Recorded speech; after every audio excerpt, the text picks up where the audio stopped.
Allahu Allahu Allahu Allah. கண்ணியத்துக்குரியவர்களே, காஃபிர்கள் இரண்டு வகைப்படுவார்கள். அல் குஃபாரு நவ்ஆன். காஃபிர்கள் இரண்டு வகைப்படுவார்கள். முதல் வகை காஃபிர்கள், அவர்களும் குஃபருடைய தன்மையை ஏற்றுக்கொண்டிருப்பார்கள், பிறரையும் அந்த குஃபருடைய தன்மைக்கு ஏற்ப அழைப்பார்கள், அந்த வழிகேட்டின் பக்கம் மக்களை அழைப்பார்கள். இந்த வகை காஃபிர்கள் கொடியவர்கள், கெட்டவர்கள்.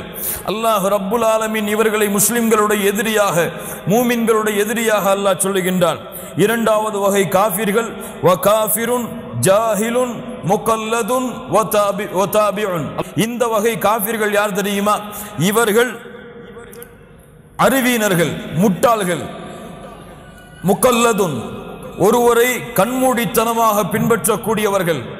இவர்கள் அவர்களிடத்தில் நீங்கள் கேட்டால், ஏன் இப்படி குஃப்ரிலே இருக்கிறீர்கள், ஏன் இப்படி சிலைகளை வணங்குகிறீர்கள் என்று அவர்களிடத்திலே கேட்டால் அறிவீனமான பதிலை அவர்கள் கூறுவார்கள்.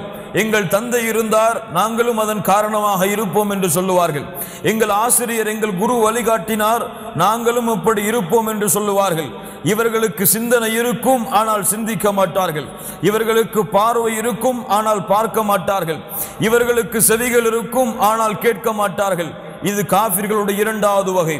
எந்த வகையாக இருந்தாலும் இந்த இரண்டு தன்மையும் குஃபருடைய தன்மையை சுமந்து கொண்டு இருக்கும் காரணத்தால், வமை யக்ஃபுர் பில் ஈமான், யார் அல்லாஹ்வை நம்பிக்கை கொள்ளக்கூடிய அந்த ஈமானை மறுக்கிறார்களோ, ஃபகத் ஹபித அமலுஹு, அல்லாஹ் ரப்புல் ஆலமீன் அவர்களுடைய அமல்களை அழித்து விடுவான்.